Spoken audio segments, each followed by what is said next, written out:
మాత్రా స్పర్శాస్తు కౌంతేయ శీతోష్ణసుఖదుఃఖదాః ఆగమా అపాయినః అనిత్యాః తాం సితీక్షస్వ భారత. మాత్రా స్పర్శాస్తు. మాత్ర అంటే మీకేం అర్థమైంది? మాత్ర తెలియకపోవటం ఏంటండి? మాత్రలు లేకపోతే నిద్రపడదు, మెలకువ రాదు అని చెప్పి అంటారా? మాత్రలు తెలియదా మీకు? మాత్రలు తెలీదా? అప్పుడే పరమాత్మ చెప్పుకొచ్చాడు మాత్రల గురించి. ఈ పూట వినటం ఏంటి? మీన్ మానే. మాత్ర అంటే మీన్ మానే, కొలత గలది మాత్ర అని చెప్పి సంస్కృతంలో అర్థం. కొలుస్తాయన్నమాట.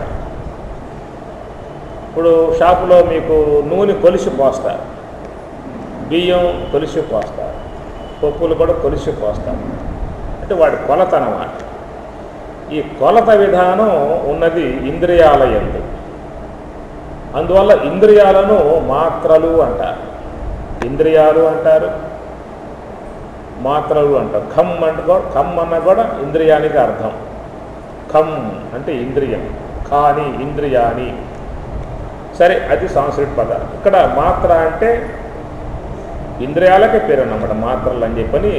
ఇంద్రియాలకు, ఇంద్రియాలలో ఉన్నటువంటి ఒక సామర్థ్యాన్ని బట్టి ఆ పదం పెట్టారన్నమాట మాత్ర అని. ఇంద్రియాలలో ఉన్నటువంటి ఒక లక్షణాన్ని బట్టి మాత్ర అన్న పదం పెట్టారు. ఏమిటయ్యా మాత్ర?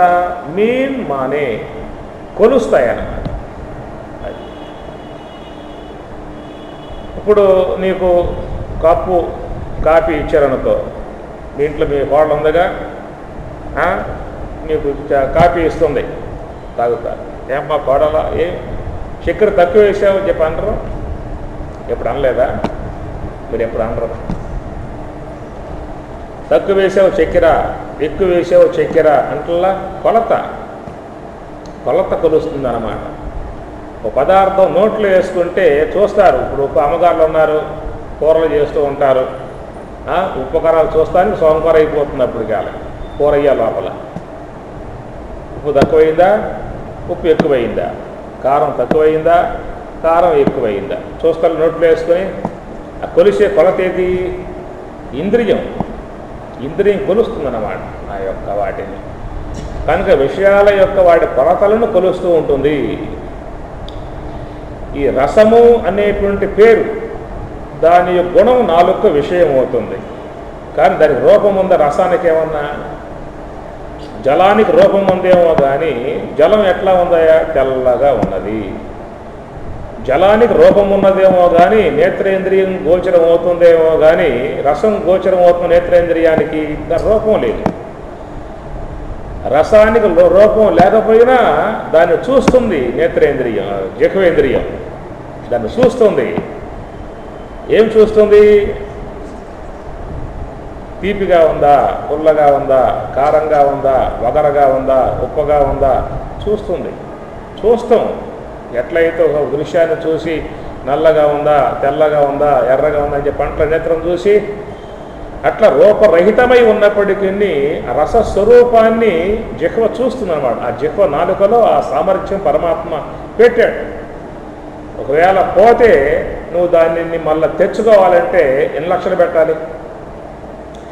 ఎన్ని లక్షలు పెడితే వస్తుంది చెప్పండి? రసగ్రహణ శక్తి, ఏ నాలుక యందు రసగ్రహణ శక్తి ఇంద్రియం ఉన్నదో ఆ ఇంద్రియం కోల్పోయావనుకో, నువ్వు కొనుక్కోవాలంటే మళ్ళీ దాంట్లో పెట్టుకోవాలంటే ఎంత డబ్బు పెడితే వస్తుంది? ఉత్పత్తి కాల. ఏదో గుండె మార్పిడి అన్నారు, ఇంకా కిడ్నీస్ మార్పిడి అన్నారు, ఇంకా లివర్ మార్పిడి ఇంకా రాలా. కొన్ని మానవుడు చేస్తూ ఉన్నాడు. అయితే పూర్వకాలంలో చూస్తే ఆ కాలంలో తలకాయ కూడా మార్చేశారు. అప్పటి వైద్యం ఉందన్నమాట. తలకాయ మార్చాడు. దధ్వం అనేటువంటి ఋషి తలకాయ అంటించి బతికిస్తారు దేవ వైద్యులకు, అశ్విని దేవతలు. అది మన చాందోగ్యోపనిషత్తులో ఒక కథ వస్తుందన్నమాట. అలాంటి విధానం అప్పట్లో ఆ వైద్యం ఉన్నది ఆ కాలంలో. సుకన్య భర్త చవనుడు వృద్ధాప్యం, అమ్మాయేమో నవయవనంలో ఉన్నది, ఈయనే వృద్ధాప్యంలో ఉన్నాడు. ఆ జంట కుదరల, ఈడు జోడు అందంగా లేడు చూసే వాళ్ళకు కూడా. ఒక రోజున దేవవైద్యులు వచ్చి ఏదో సహాయం కోరారు. సహాయం చేస్తానయ్యా, రెండింటిలుగా యజ్ఞాలన్నీ చేసి పూర్తి చేస్తాను, మరి నాకేమి ప్రయోజనం అని చెప్పి ఏదో చేశాడు. చేసిన తర్వాత అన్నారు దేవవైద్యులు, నీకేం కావాలో కోరుకో అని చెప్పి అన్నారు. ఏముందా, వృద్ధాప్యం ఉంచబడింది, వృద్ధాప్యంతో బాధపడుతూ ఉన్నాను, మరి నా యొక్క సతీమనేమో ఆమె నవయవనంగా ఉన్నది, నేను వృద్ధుడిని అయిపోయాను, నా పరిస్థితి ఏమిటి అని మొరబెట్టుకుంటే అప్పుడు దేవవైద్యులు ఒక చక్కటి వైద్య విధానంగా, దేవవైద్యులు కాబట్టి వాళ్ళకు మూలిక శాస్త్రం జ్ఞానం బాగా ఉంటుంది కనుక వాళ్ళకు పదార్థం తయారు చేసి ఆయన తినిపించారు. తినటంతో వృద్ధాప్యం పోయింది, యవనం వచ్చేసిందన్నమాట. అలాంటి వైద్య విధానం మరి పూర్వకాలంలో ఉన్నది. అది ఇప్పుడు రాగలిగితే ఎంతోమంది ఆ ముందు కొనుక్కుంటారు. వృద్ధాప్యం పోగొట్టి నవయవనం ఇస్తుంది. ఎవరికి ఇష్టం ఉంటే చెప్పండి, అందరూ కొంటారు. ఎంత అమ్ముడు పోతాయో చేస్తుంటే ఆ కంపెనీ పెట్టగలిగితే వృద్ధాప్యం పోయి నవయవనం వచ్చే విధానం ఉంటే ఎంత వ్యాపారం అండి. 1,00,000 పెట్టు బాటిల్ కొని పారేస్తారు. 1,00,000 ముఖ్యమా, యవనం యవనం ముఖ్యమా? యయాతి మహారాజు వృద్ధాప్యం వచ్చింది. శుక్రాచార్య శాప కారణంగా వృద్ధోభవ అన్నాడు. వృద్ధాప్యం వచ్చేసేసింది. అబ్బో ఆయన పుయ్యో ముర్రోని ఏడ్చాడు. ఏమయ్యా ఈ విధంగా నన్ను చెప్పేశావే, వృద్ధుడిని చేశావే, నాకు అదేం కావాలి, మీ అమ్మాయి నవయవనంగా ఉన్నది, నన్ను వృద్ధుడిని చేశావు, ఇట్లా చేయటం వల్ల అసలు నీకే ఇబ్బంది, మీ అమ్మాయికే ఇబ్బంది. వాడు మొండికి వేశాడు యయాతి మహారాజు. చివరి కాలయాల పడితే చెప్పాడు శుక్రాచార్యుల వారు, సరేనాయా నువ్వు ప్రాధాన్యపడుతున్నావు కాబట్టి నీకు వృద్ధాప్యం వచ్చేసేసింది, తిరిగి యవ్వనం ఇచ్చే అవకాశాలు లేవు, నేను నా శాపానికి తిరుగు లేదు, శపించా, వృద్ధుడు అయిపోయావు, ఆ శాపమే. ప్రత్యామ్నాయ మార్గం ఏంటంటే ఎవరైనా నీకు లోకంలో రాజ్యంలో కానీ మీ బిడ్డల్లో కానీ యవ్వనం ఇచ్చే వాళ్ళుండే పట్టుకొసుకో, వాళ్ళ యవ్వనం నీకు ఇచ్చేసి నీ వృద్ధాప్యం వాళ్ళ ముఖాన్ని వేస్తాను, వాడు చెప్పి వాడు పడతాడు అని చెప్పినాను. ఇది ఒక రకంగా మంచిదే. ఎవరొకరు ఏవో భద్రద్దామా, ఎవరొకళ్ళు దాన బుద్ధి కలవాలి లేరా లోకంలో, అది గొడ్డు పోయిందా? కాబట్టి నగరం అంతా సాటింపు వేయించాడు. అయ్యా రాజుగారికి వృద్ధాప్యం వచ్చింది, ఆ వృద్ధాప్యం పోగొట్టుకోవాలంటే యవనం గల పురుషుడు ముందుకు వస్తే ఆ యవనం రాజుగారికి ఇచ్చి శుక్రాచార్యుల వారు వృద్ధాప్యం మీకు ఇస్తారు, ఇష్టం గలవారు రావచ్చు అని చెప్పి. ఎవరన్నా వస్తారా? నగరం మొత్తం సాటింపు వేయించిన ఒక్కడు రాలా. తర్వాత మళ్ళా సాటింపు వేయించాడు. ఎవరైనా త్యాగబుద్ధి కలిగి రాజుగారికి తమ యవనాన్ని ఇచ్చేట్లయితే రాజుగారు వారికి వృద్ధాప్యంతో పాటు అర్ధరాజ్యాన్ని కూడా ఇస్తాడు. వృద్ధాప్యం అంటే ఏంటి చెప్పండి? వృద్ధాప్యం ఎట్లా ఉంటుంది చెప్పండి? ఎట్లా ఉంటుంది వృద్ధాప్యం అంటే? చెప్పేది ఏమన్నది తెలుస్తుందిగా. వృద్ధాప్యం గురించి చెప్పాల్సిన పనే ఉంది. ఇంకా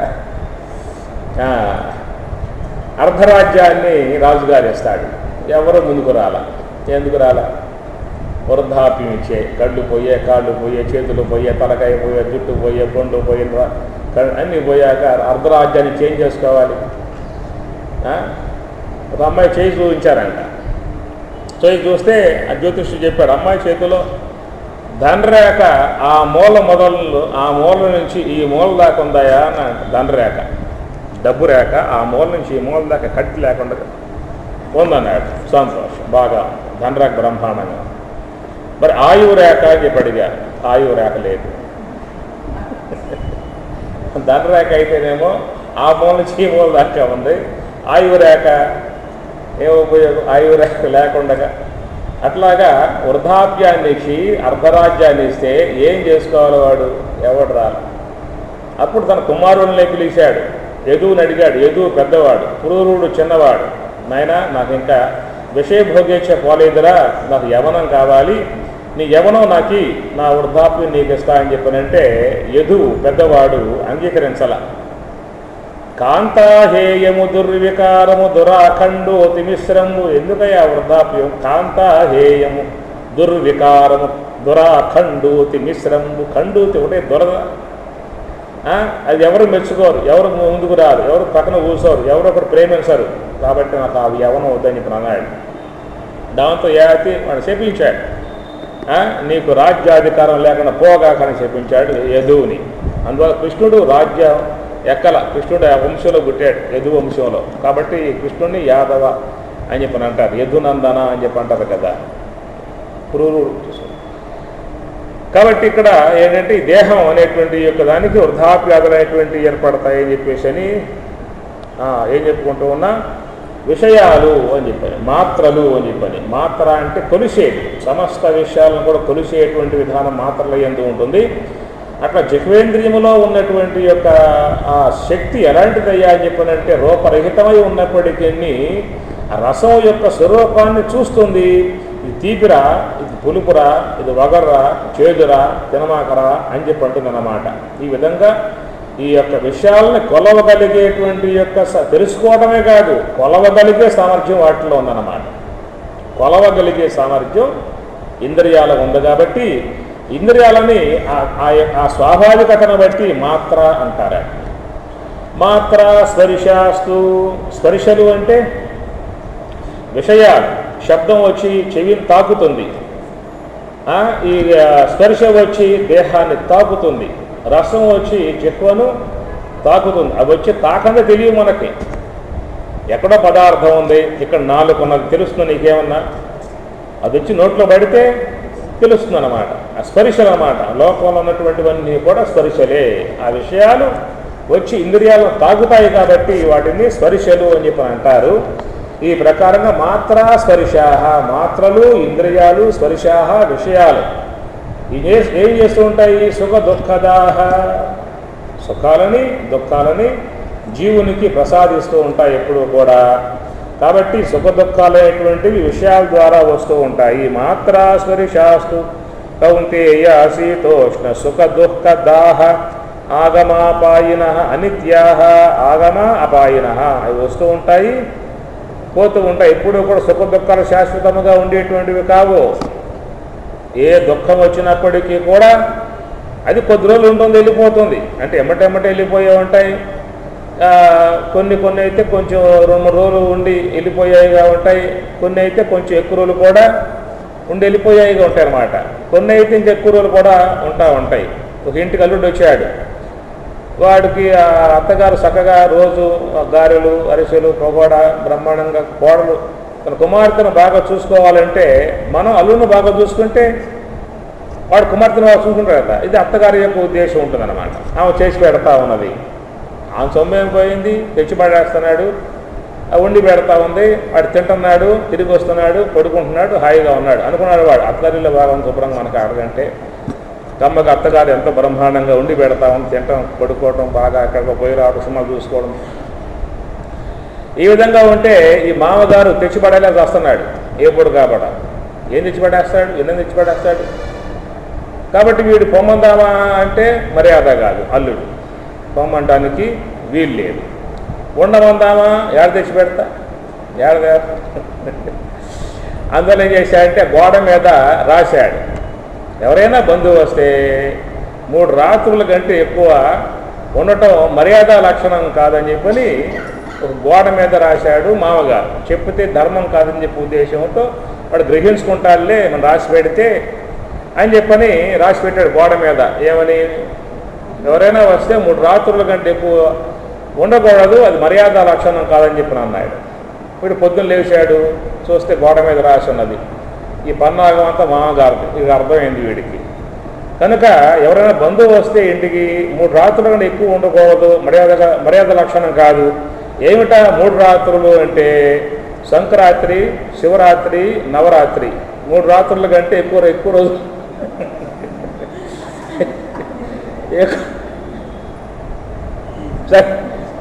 సరిపోయి సంవత్సరం తిరిగి వచ్చే సంక్రాంతి, నవరాత్రి, శివరాత్రి, సంవత్సరం తిరిగి వచ్చేసి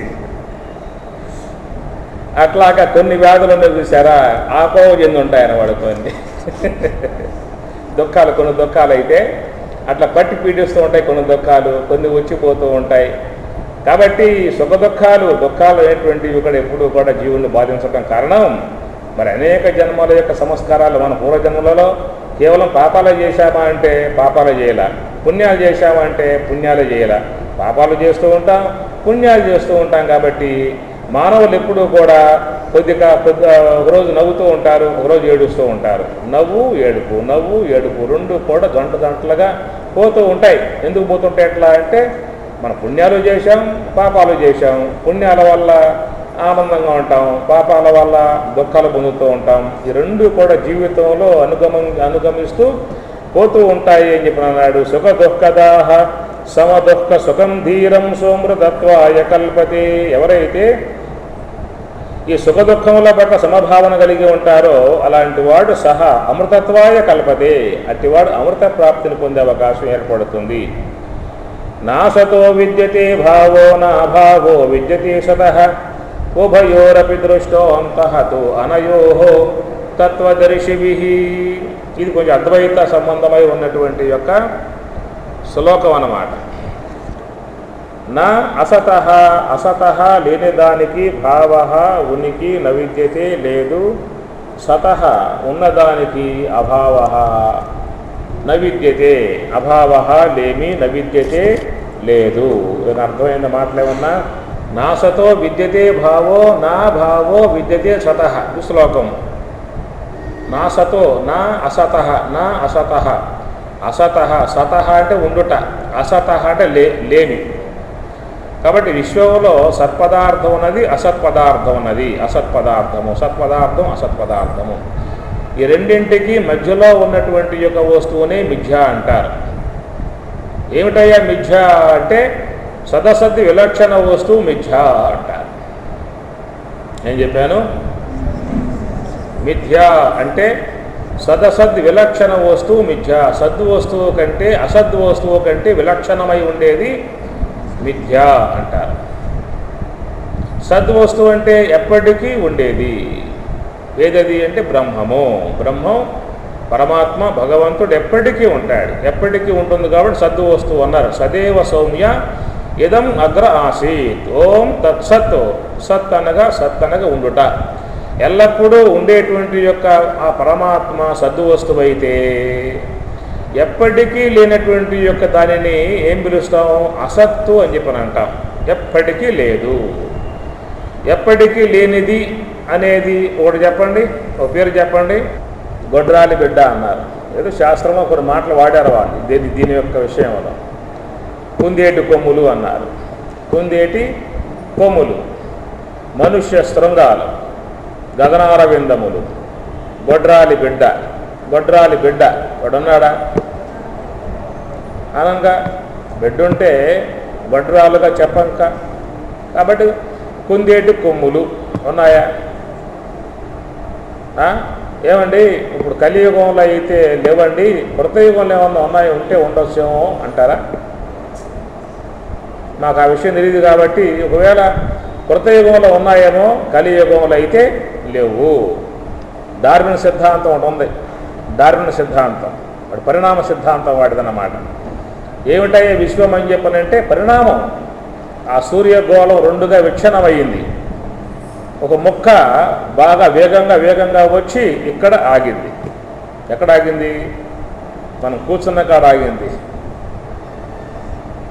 ఏంటి భూమి అని చెప్పనే మాటకు వాడు చెప్పే మాట, సూర్యగోళంలో విస్ఫోటం ఏర్పడి ఒక ముక్క విడబడి మహావేగంగా వచ్చింది. ఆ వేగంగా వచ్చినటువంటి యొక్క మొక్కే ఈ భూమి అని చెప్పని.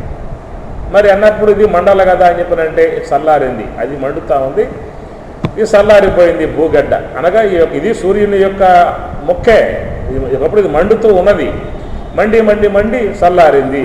చల్లారిన తర్వాత ఈ భూమి మీద చిన్న జలాశయాలు ఏర్పడ్డాయి. ఆ జలాశయాలలో చిన్న సూక్ష్మ క్రిములు ముందు పుట్టాయి. ఆ సూక్ష్మ క్రిములు పరివర్తన చెంది పరిణామం చెంది పరిమాణం మారాయి. అక్కడి నుంచి అవి చేపలుగా, దాంట్లో తాబేళ్లుగా, కప్పలుగా మారి భూమి మీదకు వచ్చాయి.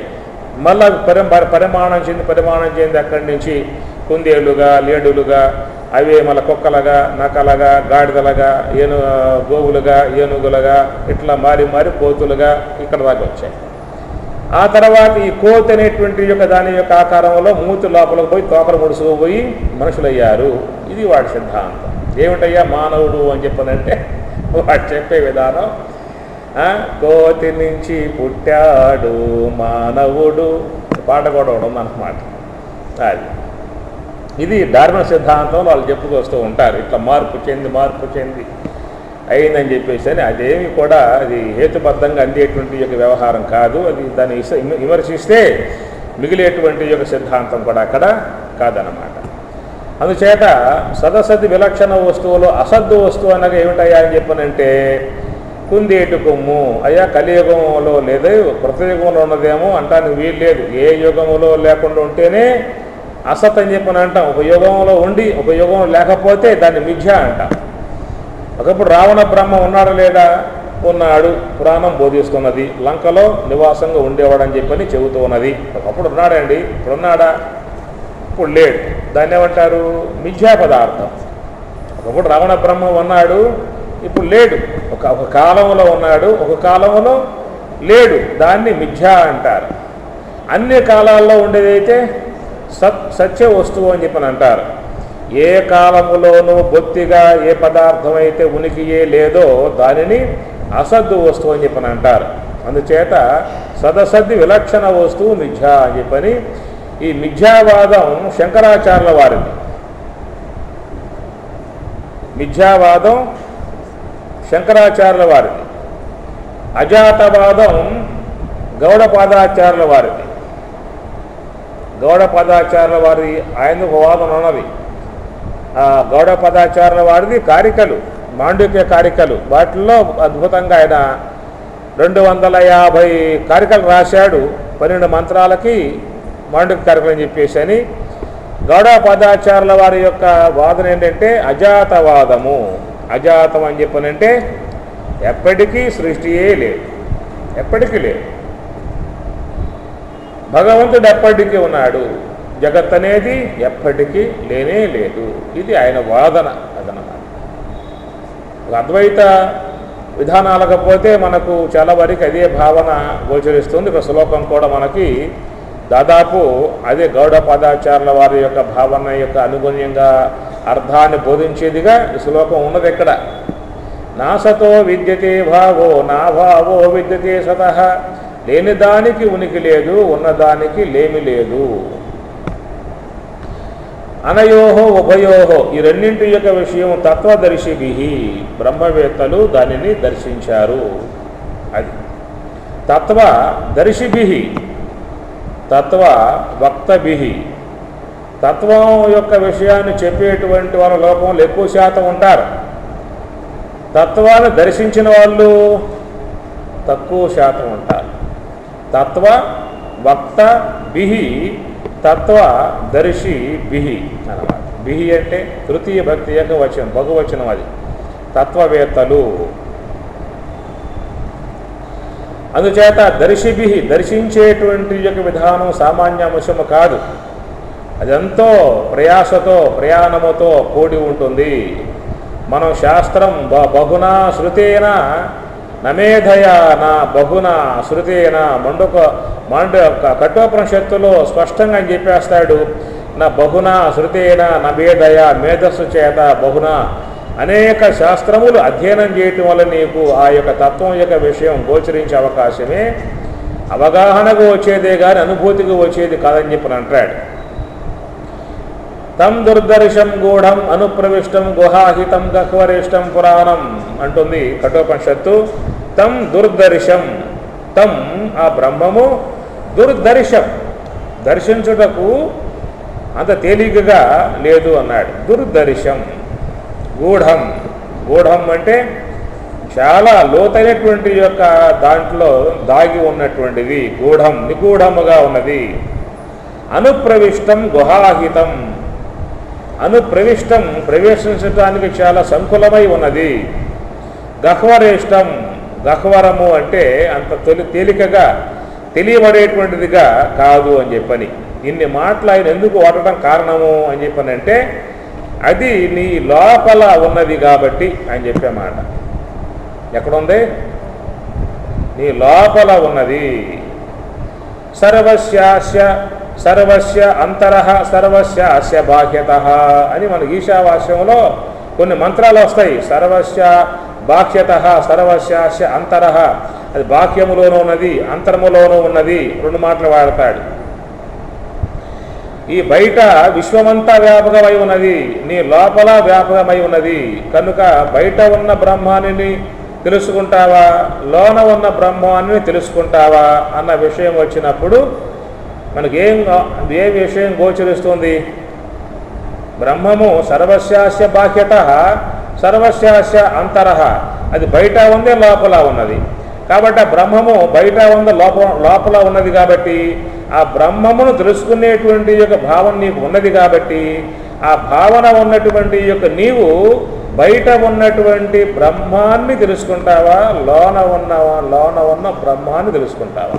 అది భారతి అమ్మగారి యొక్క వాచ చక్కగా చెప్పుకొచ్చారు. కాబట్టి బయట లోపల అనేటువంటి యొక్క భావం దేహం యొక్క ఉపాధిని బట్టి చెప్పేటువంటి యొక్క మాటే కానీ బ్రహ్మం అనేటువంటి యొక్క వస్తువు స్థాయికి పోతే బయట లోపలనే విషయం బ్రహ్మము కాదు చెప్పే అవకాశం లేదు. కనుక మనం బ్రహ్మము యొక్క ఉనికిని, బ్రహ్మము యొక్క స్వరూప విధానాన్ని, బ్రహ్మము యొక్క స్థితిని పొంది ఉన్నటువంటి తత్వవేత్త యొక్క భావంలో చూసినట్లయితే ఆయనకు లోపల బయటనే భావం లేదు. లోపల బయట అనేటువంటి యొక్క భావన సాధకుని యొక్క విషయం కాడ ఉన్నటువంటి అంశం. అది బ్రహ్మవేత్త యొక్క తత్వవేత్త యొక్క దృక్పథంలో చెప్పినట్లయితే ఆ స్థాయి గలవాడికి లోపల బయట అనేటువంటి ఆ భావన అక్కడ వాడికి లేదు. బ్రహ్మవేత్తలు అనేటువంటి యొక్క వాళ్ళ స్థితి అన్నప్పుడు వాళ్ళ స్థితే మనకా స్థితి ఉన్నదా, వాళ్ళ స్థితిలో మనం ఉన్నామా అన్నది మనం చూడాల్సి ఉంటుంది. తత్వవేత్తలై ఉన్నటువంటి యొక్క వాళ్ళు చెప్పాడు తత్వదర్శిభి అని అక్కడ పదం వాడాడు కృష్ణ పరమాత్మ. తత్వదర్శిభి, తత్వవేత్తలు దర్శించారు అని చెప్పినట్టు ఉన్నాడే. ఆ తత్వవేత్తలు ఉన్నటువంటి యొక్క ఉనికి యొక్క స్థితిలో మనందరం ఉన్నామా? ఆ స్థితిలో ఉన్నట్లయితే మనకి ఈ యొక్క శ్రవణములు కానీ సాధనలు కానీ వాటితో పని అవసరం లేదు. ఆ స్థితిని తత్వవేత్త యొక్క ఏ యొక్క విధానం ఉన్నదో ఆ స్థితిని పొందటానికి మనం కూడా ప్రయత్న భాగంలో చేరి ఉన్నాము అని చెప్పని. అందువల్ల ఇంద్రియముల యొక్క తీరములో, విషయాల యొక్క తీరములో, సంసారం యొక్క తీరములో, దేహం యొక్క సంబంధ మోహాదుల యొక్క తీరములో, దేహం యొక్క సంబంధ భావాలలో ప్రగాఢముగా మనం తగులుకొని వాస్తవికంగా ఉన్నాం. విడబడేటువంటి యొక్క ప్రయత్నాన్ని మనం ప్రస్తుతం చేస్తూ ఉన్నాం.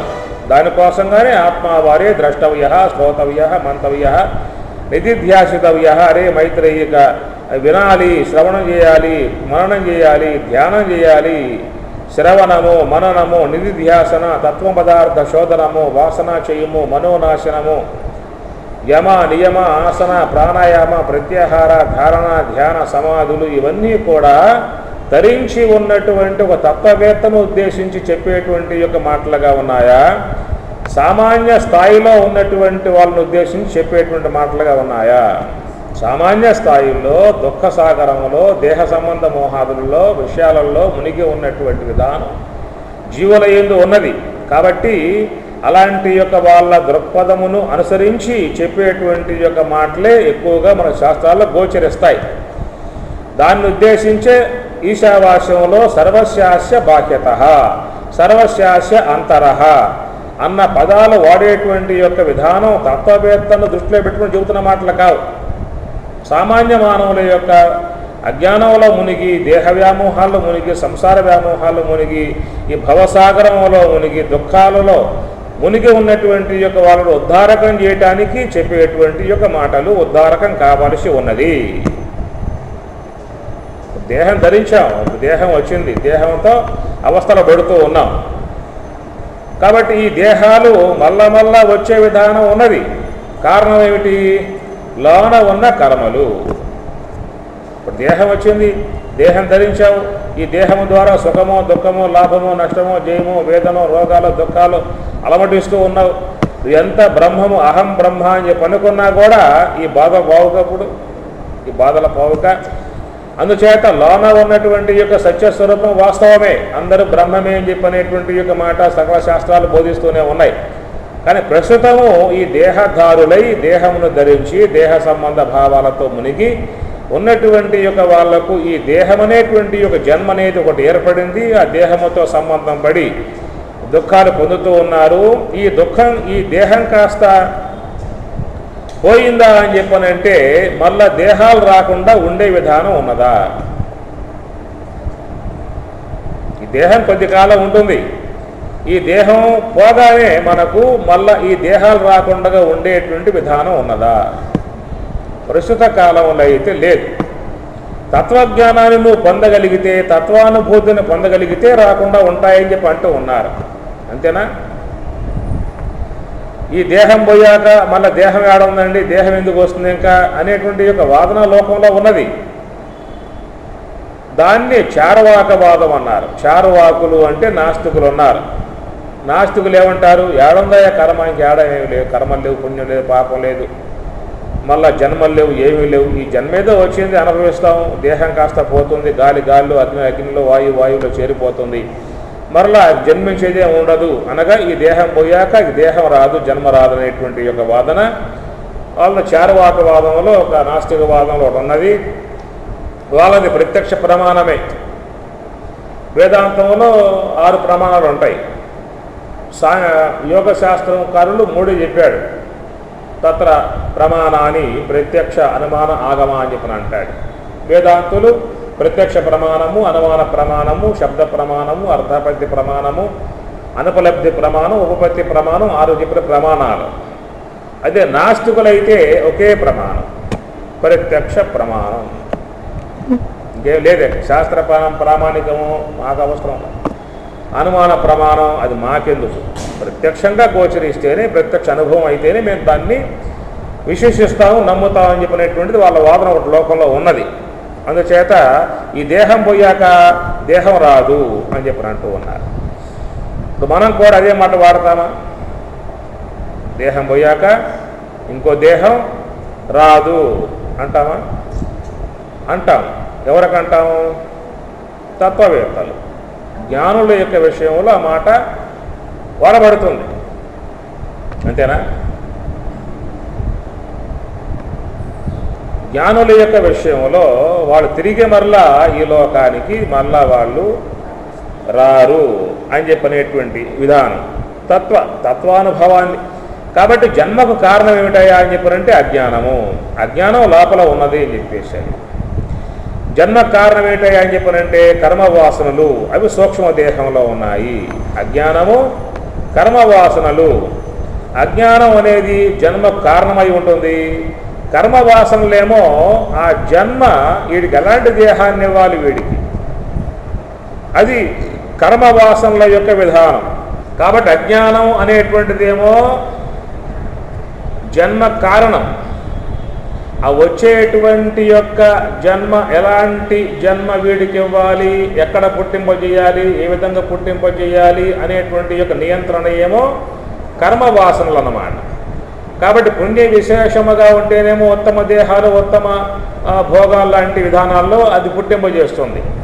బాగా పాప విశేషం ఉండి ఉన్నట్లయితే ఆ పాప విశేషం యొక్క కారణముగా హీన దేహాలు, హీన దుఃఖాలను పొందింపజేసేదిగా అది ఉంటుంది. దాన్ని చెప్పుకొచ్చారు. బాగా కనుక పుణ్య విశేషం ఉన్నట్లయితే ఉత్తమ లోకాలు పోయి ఉత్తమ లోకాలు పోయి స్వర్గభోగాలు అనుభవించి తిరిగి మరలా క్షీణే పుణ్య మృత్యలోకం విశంతి, ఈ లోకంలోకి వస్తూ ఉన్నాడు. అదే పాప సముదాయం బాగా ఉండి ఉన్నట్లయితే వాడు హీన దేహాల్లో పోయి క్రిములుగా పుట్టి కర్మంత క్షయం అయిన తర్వాత మానవ దేహానికి వీడు వస్తూ ఉన్నాడు. అధో లోకాలకి అధో దేహాలకు పోయినా తిరిగి మరల మానవ దేహానికి రావాల్సి ఉంటుంది. ఊర్ధ్వగామిగా ఊర్ధ్వ దేహాలలో పోయినా, ఉత్తమ దేహాల్లోకి, దేవతా దేహాల్లోకి పోయినా తిరిగి మరల మానవ దేహంలోకి రావాల్సి ఉంటుంది. ఇదొక వ్యవస్థ ప్రతి జీవుని పట్టి ఉన్నది. ప్రతి జీవుని యందు ఈ విధానం ఉన్నది. అజ్ఞానం ఉన్నది, కర్మవాసనలు ఉన్నాయి. అజ్ఞానం పోగొట్టుకోవాలి, కర్మవాసనల్ని పోగొట్టుకోవాలి అన్నటువంటి ఒక ప్రయత్నం మానవుని యందు ఉన్నది. వానిని ఉద్దేశించి చెప్పేటువంటి యొక్క మాట ఏంటంటే, అయ్యా లోపల ఉన్నది బ్రహ్మము, బయట ఉన్నది బ్రహ్మం అనేటువంటి మాట వాడి యొక్క స్థాయిలో అన్నమాట. తత్వవేత్త బ్రహ్మవేత్త తత్వదర్శిభి తత్వవేత్తలై ఉన్నారే, వాళ్ళ విధానంలో ఈ మాట వర్తింపబడదు. ఆత్మ బయట ఉందని, ఆత్మ లోపల ఉందని చెప్పని ఈ మాట వర్తింపబడదు.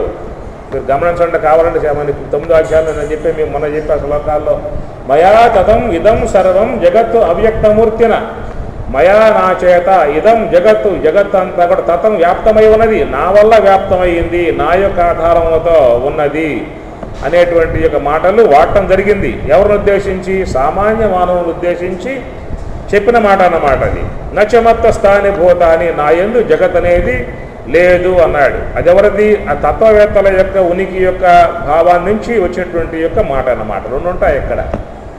అందుచేత మనం ఈ విషయాన్ని బయట లోపల అనేటువంటి యొక్క భావాలు సామాన్య మానవుణ్ణి ఉద్దేశించి చెప్పేటువంటి యొక్క మాటల్లో ఉన్నటువంటి విధానము ఒకటి.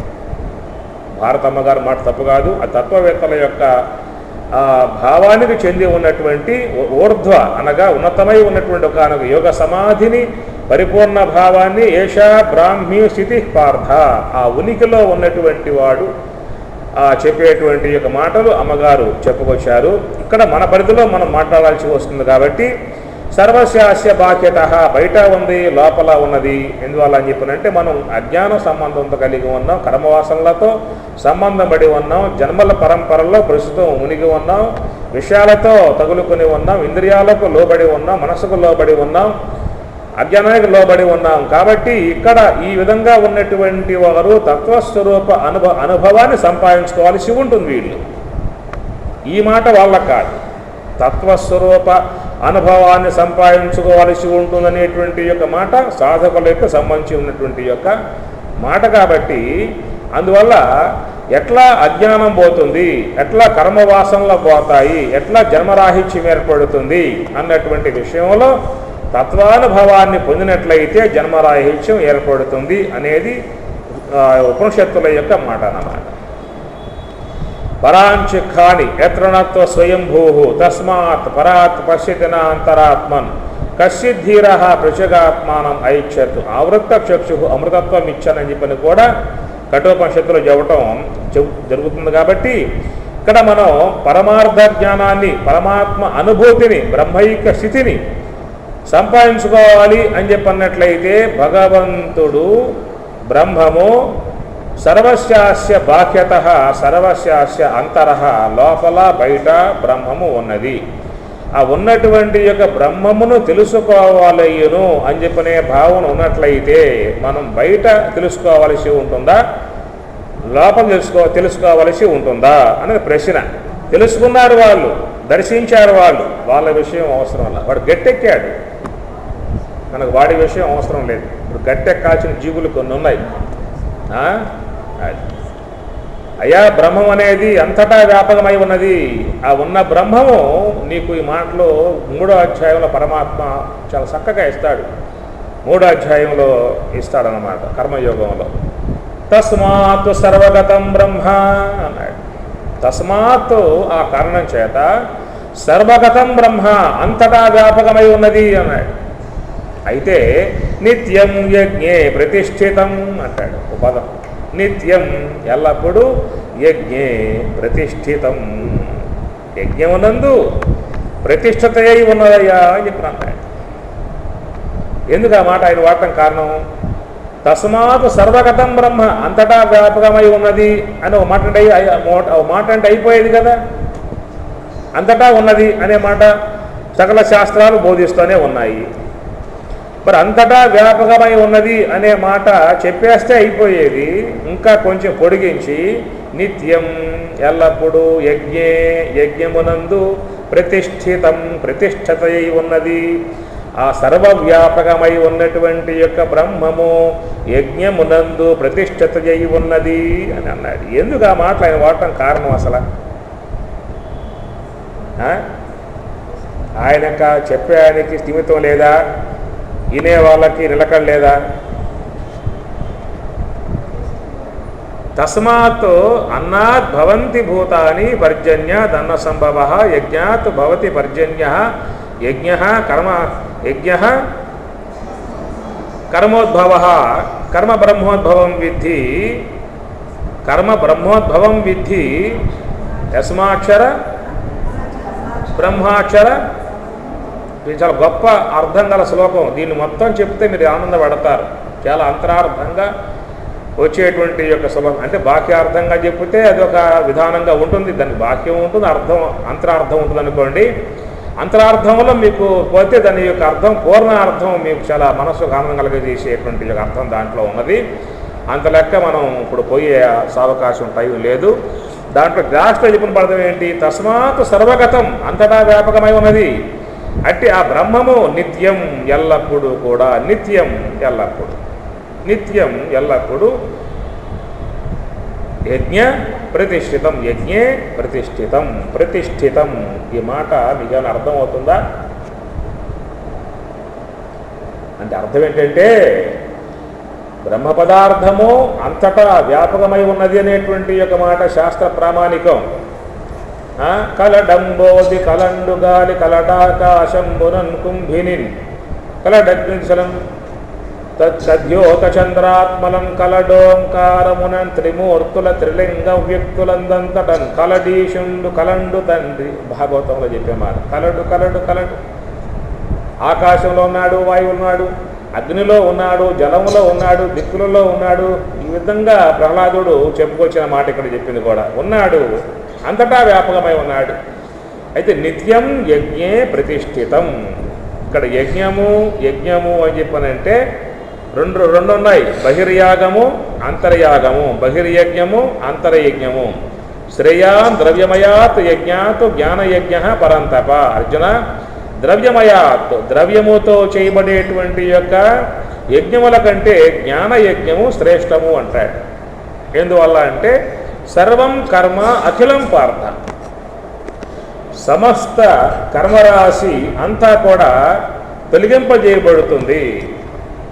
జ్ఞానే పరిసమాప్యతే, సమస్త కర్మరాశి అంతా కూడా నశింపజేసేటువంటి విధానం ఉన్నదే, అది అంతర్యాగము, జ్ఞానయజ్ఞమునందే ఉన్నది అని చెప్పి అన్నాడు.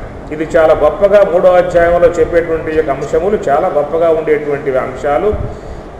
ఇక్కడ జ్ఞానయజ్ఞము అంటే తనలో జరిగేటువంటి యొక్క యజ్ఞాన్ని జ్ఞానయజ్ఞము అని చెప్పని అంటారు. ఎవరి మనస్సు అయితే బహిర్ముఖంగా పోనివ్వకుండా సంకల్పాల నుండి వేరు చేసి ధ్యాన మార్గంలో ప్రవేశింపజేస్తారో అట్టి మనస్సు శుద్ధమై సంకల్పాల నుండి పూర్తిగా విడబడి నిశ్చలమై అంతర్ముఖమై పయనించినప్పుడు ఆ ధ్యానపరుడు ఆ నిశ్చలమైనటువంటి యొక్క స్థితిలో మనస్సుని శ్వాసను రెండూ కూడా సుషుమ్నా మార్గంలో ప్రవేశింపచేస్తాడు. దాన్ని పరమాత్మ 8వ అధ్యాయంలో భృగుటీ మధ్యము అనే ఒక పదం వాడాడు. భృవోర్మధ్యే ప్రాణం ఆవేశ్య, భృగుటీ మధ్యంలో ప్రాణవాయువుని ప్రవేశింప చేసినటువంటి అతడు సహా తం పరం పురుషం ఉపయేతి, అట్టివాడు ఆ పరం పురుషున్నే పొందుతున్నాడు అని చెప్పని అంటాడు. దాని సుషుమ్నా మార్గం అంటారు. భృగుటీ మధ్యము అని చెప్పనన్నా, సుషుమ్నా మార్గము అని చెప్పనన్నా, బ్రహ్మరంధ్రము అన్న, ఇంద్రయోని అని చెప్పనన్నా, మోక్షద్వారము అని చెప్పనన్నా అర్థాలు ఒకటే. మోక్షద్వార కవాట పాటన కరి కాశీ పురాధీశ్వరి, దాన్ని మోక్షద్వారము అని చెప్పని అంటారు. కనుక సుషుమ్నా మార్గము, భృగుటీ మధ్యము, బ్రహ్మరంధ్రము, ఇంద్రయోనిగా చెప్పేటువంటి ఆ సుషుమ్నా మార్గములో ప్రాణవాయువు ప్రవేశించినప్పుడు అని చెప్పిన అర్థం. భృవోర్మధ్యే ప్రాణం ఆవేశ్య, ఆ మనస్సుని ప్రాణవాయువుని భృగుటీ మధ్యంలో సుషుమ్నా మార్గంలో ప్రవేశింపజేసినప్పుడు సహా అట్టివాడు తం పరం పురుషం, అట్టి పరమ పురుషుణ్ణి ఉపయేతి పొందుతున్నాడు అని అర్థం. ఆ సుషుమ్నా మార్గంలో ప్రవేశించినప్పుడు ఆ సుషుమ్నా మార్గమే దాని జ్ఞానయజ్ఞము అని చెప్పి అంటారు. ఆ సుషుమ్నా మార్గంలో ఉన్నటువంటి యొక్క ఆ జ్ఞానయజ్ఞములో ఆ యొక్క సూక్ష్మదేహమంతా కూడా దాంట్లో దగ్ధం చేయబడుతుంది. ఆ సూక్ష్మదేహములో చేరి ఉన్నటువంటి సమస్త కర్మలు అన్నీ కూడా జ్ఞానాగ్నిలో కాలిపోతాయి. కాబట్టి ఆ సూక్ష్మదేహంలో కర్మంతా తొలగిపోవడం కారణముగా అట్టి ఆ సూక్ష్మ దేహం లయమైన తర్వాత ఉన్నటువంటి యొక్క తురియ యోగ సమాధిలో అక్కడ ఆ బ్రహ్మాన్ని అతడు యోగ సమాధి రూపకంగా పొందుతున్నాడు. కాబట్టి అట్టి ఆ బ్రహ్మము సర్వగతం బ్రహ్మ, అంతటా వ్యాపకమై ఉన్నటువంటి ఆ బ్రహ్మము ఒక్క సుషుమ్నా యందు మాత్రమే పొందటానికి యోగ్యముగా ఉన్నటువంటి స్వరూపం. ఏమన్నా అర్థమైన దీర్ఘ ప్రాసలో? సర్వగతం బ్రహ్మ నిత్యం యజ్ఞే ప్రతిష్ఠితం. ప్రతిష్ఠ అన్నటువంటి పదం ఎందుకు వాడతాము అని చెప్పనంటే, దర్శనయోగ్యమై ఉన్నటువంటి యొక్క అంశానికి ప్రతిష్ఠ అన్న పదం వాడతాం. నీకు అమ్మవారంటే భక్తి ఉన్నది, ఏం చేస్తావు నువ్వు? అప్పుడు అమ్మవారిని దర్శించటానికి, అమ్మవారిని సేవించటానికి ఏం చేస్తావు అంటే ఒక ఆలయం కడతావు. ఆలయంలో అమ్మవారి విగ్రహాన్ని ప్రతిష్టాపన చేస్తావు. ఇప్పుడేమైంది? నీకు అమ్మవారు దర్శనయోగ్యమైంది, ఆరాధన యోగ్యమైంది అన్నమాట. ప్రతిష్ట అంటేనే దర్శనయోగ్యం. ఒక వ్యక్తికి అయ్యప్ప స్వామి అంటే భక్తి కాబట్టి ఒక ఆలయం కట్టాడు, దాంట్లో అయ్యప్ప స్వామి వారిని ప్రతిష్ఠింపజేశాడు. ప్రతిష్ట అంటే ఆరాధనకు యోగ్యముగా, దర్శనమునకు యోగ్యముగా ఉండేటువంటి యొక్క అంశాన్ని ప్రతిష్ట అని చెప్పని అంటారు. అట్లా బ్రహ్మ పదార్థము కూడా అంతటా సర్వే సర్వత్ర అంతటా వ్యాపకమై ఉన్నప్పటికీ కూడా నీకు దర్శనయోగ్యముగా ఉన్నటువంటి యొక్క స్థలము ఎక్కడ అని చెప్పనంటే యోగ సమాధి తురియము సుషుమ్న, అక్కడ బ్రహ్మము ప్రతిష్ఠితం అంటే ఆడ ప్రతిష్ఠింపబడి ఉన్నది. నువ్వు దర్శించాలని చెప్పన్నట్లయితే నువ్వు ఆడకే పోవాలి, ఎక్కడికన్నా పోయినా లాభం. దేశమంతా పో, ఋషికేశం పో, హరిద్వార్ పో, గోకర్ణ పో, ఇంకో ఏ కర్ణ పో, ఎక్కడికన్నా పోగాక నువ్వు చూసేది దేవతా సంబంధ విగ్రహాలే కానీ బ్రహ్మ పదార్థం మాత్రం కాదు. ఏ క్షేత్రాలకు పోయినా ఆయా క్షేత్రాలలో ఆయా దేవతలు మూర్తి రూపాలుగా దర్శనమిస్తారు. మనం కొలుసుకోవచ్చు, సేవించవచ్చు, అభిషేకం చేసుకోవచ్చు, హారతలు ఇవ్వవచ్చు, ప్రార్థనలు చేయవచ్చు, దండాలు పెట్టవచ్చు, ఏమైనా పెట్టుకోవచ్చు. ఒకవేళ వస్తే నీకు పుణ్యం వస్తుందే కానీ మోక్షం మాత్రం రాదు, బ్రహ్మము నీకు తెలియబడదు.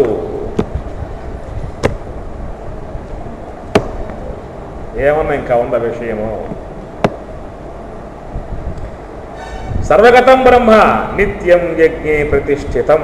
ఆ ప్రతిష్ఠింపబడిందంటే నీకు దర్శనయోగ్యముగా ఉంది. అక్కడకు నువ్వు పోవాలి. ప్రయత్నాత్యతమానహతు యోగి సంశుద్ధకి, అది నీకు మాట 3వ అధ్యాయంలో. ఇంద్రియాని పరాన్యాహు ఇంద్రియేభ్య పరం మనః మనసస్తు పరాబుద్ధి యో బుద్ధే పరతస్తు సహ యోవం బుద్ధే పరం బుద్ధ్వా సమస్తభ్యాత్మానం ఆత్మనః. అనగా విషయముల కంటే ఇంద్రియాలు వేరు, ఇంద్రియముల కంటే మనస్సు వేరు, మనస్సు కంటే బుద్ధి వేరు, బుద్ధి కంటే సహా ఆత్మ వేరు అన్నాడు. అట్నుంచి ఇటు వచ్చాడా? ఎటెళ్ళాడు? ఇంద్రియాని పరాన్యాహు ఇంద్రియేభ్య పరం మనః మనసస్తు పరా బుద్ధి, అటుపోయాడు. మనమైతే ఏం చేస్తాం? అటు నుంచి ఇటు వస్తున్నాం. మనస్సు నుంచి బుద్ధికి, బుద్ధి నుంచి ఆత్మ నుంచి బుద్ధికి, బుద్ధి నుంచి మనస్సుకి, మనస్సు నుంచి ఇంద్రియాల నుంచి విషయాల్లోకి ఇడిపోతూ ఉన్నాం. మహాత్ములు ఎడిపోతారు. కాబట్టి విషయముల కంటే ఇంద్రియములు శ్రేష్టము, ఇంద్రియముల కంటే మనస్సు శ్రేష్టము, మనస్సు కంటే బుద్ధి శ్రేష్టము, బుద్ధి కంటే ఆత్మ శ్రేష్టము. కనుక ఆత్మ యొక్క నువ్వు స్థాయికి పోవాలంటే వాళ్ళు నిజంగా వాళ్ళ మాటల్లో ఒక వాస్తవం ఉందండి. ఏమయ్యా ఇక్కడ విషయాలు ఉన్నాయి, ఇక్కడ లేవా బ్రహ్మం? ఆడ పోవాలా? ఇంతలెక్క చెప్పుకోపోవాలా? అవన్నీ నీ గురించి చెబుతూ ఉన్నాడు, తత్వవేత్త గురించి కాదు. వాడు తరించాడు, వాడికి నీకెందుకు? ఇంకా ఇప్పుడు వాడు అన్నం తిన్నాడు, కడుపు నిండింది, హాయిగా పడుకున్నాడు. నీ పరిస్థితి ఏమిటి? నువ్వు పోవాలి, తెచ్చుకోవాలి, బియ్యం కూరగాయలు తెచ్చుకోవాలి, వంట రాజేయాలి, అన్నం పక్క పెట్టుకోవాలి, కూరగాయలు కోసుకోవాలి, చేయాలి. ఇక పనంతగా ఆరురుచోహో మునేహ యోగం కర్మ కారణముచ్యతే యోగారూఢస్య తస్యైవ శమః కారణముచ్యతే. యోగారూఢుడు యోగం అధిరోహించి ఆ దివ్యానుభవాన్ని పొందినవాడు ఉన్నాడే, ఇక వాడికి ఏ ప్రయత్నం అవసరంలా. శమః శాంతి, ఆనందము. మరి ఎక్కగోరేవాడు, ప్రయత్నం చేసేవాడికి కర్మయోగం కారణం. అందుచేత ఉన్నదే ఇక్కడ తత్వవేత్తను ఉద్దేశించి చెప్పేటువంటి యొక్క మాటలు కాదు. సామాన్య మానవులై దుఃఖ సాగరంలో మునిగి దేహ వ్యామోహాల్లో మునిగి ఈ జన్మ పరంపరల్లో ఒక ప్రవాహంలో కొట్టుకుపోయే వాళ్ళను కూడా ఉద్ధరింపజేయాలి అనేటువంటి యొక్క కోణంలో చెబుతున్నటువంటి యొక్క విధానములో బ్రహ్మము సర్వే సర్వత్రా అంతటా వ్యాపకమై ఉన్నది. అంటే ఆ బ్రహ్మమును దర్శించాలి అని చెప్పన్నట్లయితే ఎందుకని దర్శించేది? అనేక క్షేత్రాలు లేవా? ఇప్పుడు కాశీ పోతే దర్శనం కాదా? ఋషికేశం పోతే దర్శనం కాదా? బదరీ పోతే దర్శనం కాదా? అన్నవరం పోతే దర్శనం కాదా?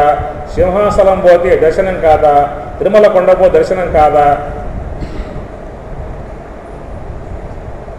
కాదా? కాదా?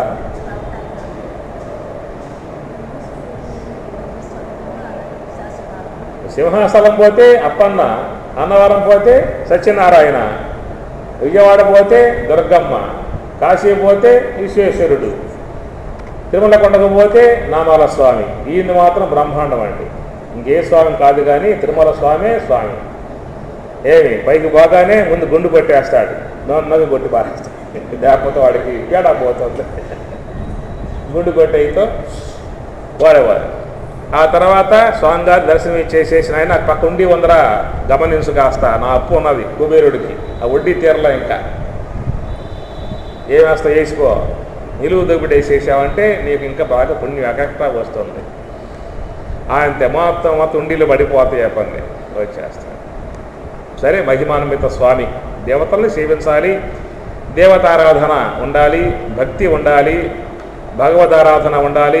అవన్నీ కూడా మనలకు అవసరం, ప్రస్తుత కాలంలో అవసరము. దానివల్ల మంచి భక్తి వస్తుంది, మంచి సాత్విక గుణాలు వస్తాయి, వినయ విధేయతలు వస్తాయి, పెద్దల పట్ల పూజ్యభావం వస్తుంది, గ్రంథముల పట్ల విశ్వాసం వస్తుంది, నమ్రతాభావంతో జీవిస్తాడు, భయభక్తులతో జీవిస్తాడు, పాపం యొక్క విషయంలో భయపడతాడు. ఇవన్నీ కూడా సాకార ఆరాధనల ద్వారా వ్యక్తిలో చక్కటి మార్పులు, వ్యక్తి వికాసం అనేది ఏర్పడుతుంది. కాబట్టి మనం దాన్ని గౌరవించాలి, దాన్ని కూడా ఆచరించాలి, ఆచరింప చేయించాలి. అది ముఖ్యంగా ఉండాలి. ఏది వ్యవహార విధానాలలో. ఇక్కడ ఉపనిషత్తులు, భగవద్గీత ఈ యొక్క మార్గంలో పోతున్నాం కాబట్టి ఈ కోణంలో ఆలోచిస్తూ ఉన్నాం. ఏ భగవద్గీత అయితే బ్రహ్మ విద్య అని చెప్పన్నదో, యోగ భగవద్గీత అంటే బ్రహ్మ విద్యాయాం యోగ శాస్త్రే. కాబట్టి బ్రహ్మము యొక్క దర్శనమును అపేక్షించి ఉన్నటువంటి యొక్క వాళ్ళ విషయంలో చెబుతున్నటువంటి యొక్క మాటలు. కాబట్టి ఇక్కడ అంటే ఆ బ్రహ్మ పదార్థమును దర్శించాలనేటువంటి యొక్క మాటకు వచ్చినప్పుడు నువ్వు సింహాచలం పోతే అప్పన్నే కానీ ఇంకెక్కడికి పోయినా కూడా దేవతా సంబంధ మూర్తులే కానీ బ్రహ్మం మాత్రం తెలియబడే అవకాశం లేదు. అంటే ఆ బ్రహ్మమును తెలుసుకునేటువంటి యొక్క భావనయే ఉన్నట్లయితే నీవు లోపలకే పోవలసి ఉంటుంది. ఏమండి బయటికి పోతామండి, తెలియకుండా ఎందుకు పోవటం కారణం? ప్రశ్న వేద్దాం. ఏమైంది? పంపునికి డబ్బుగా ఖర్చా? ప్రశ్న వేస్తే డబ్బు ఏం ఖర్చు ఏం లేదు కదా. బయటికే పోతాం, లోనక పోమని చెప్పి అంటున్నావు కదా. లోనక పోవడం కష్టంగా ఉందని మాకు బయట పడ అలవాటు అయిపోయింది కాబట్టి ఈ బయటికే పోతాం. అసలు మాకు తెలియబడకుండా పోవడం కారణం ఏంటి చెప్పండి అసలు ముందు. ఇప్పుడు మాకున్న అలవాటు ఒకటి ఉన్నది, సునాయాసంగా ఉంది కాబట్టి ఆ తెలిసే విధానంగా ఉంటే చూస్తాం. తెలియకుండా ఎందుకు పోయింది మాకు బయటికి పోయే విధానంలో చెప్పండి, అనిపిస్తుంది ఏమన్నా? బయటికి పోయే మాకు తెలుస్తూ ఉన్నాయి. ఆ తెలిసే విధానంలో బ్రహ్మము తెలియకుండా పోవడం గల కారణాలు ఏమిటి?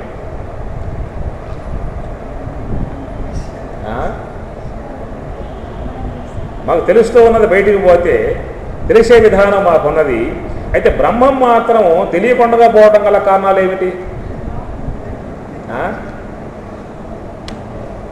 బ్రహ్మం లోపల ఉందన్నారు, సర్వస్యాస్య బాహ్యత, బయట ఉందన్నారు, మరి లోపల ఉందన్నారు. లోపలేమో తెలుస్తుంది అని చెప్పినన్నారు.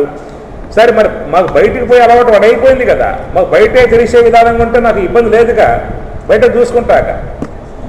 మాకు బయట తెలియబడకుండా పోయిన కారణాలు చెప్పండి మాకు. అసలు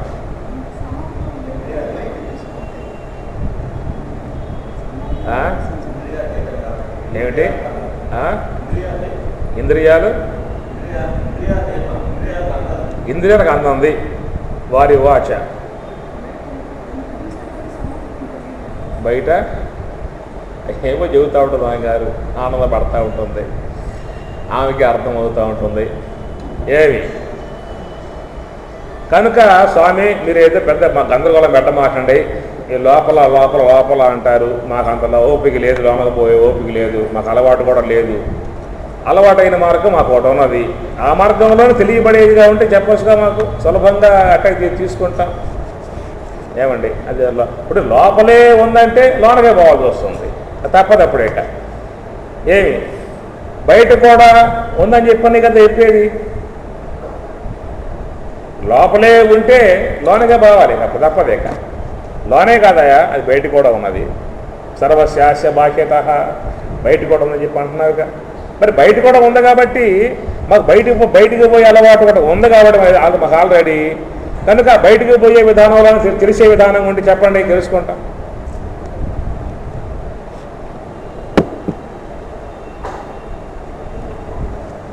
నేను సరస్వతి అమ్మగారు, నా గోడు మీకేమన్నా మీ దాకా వస్తుందా?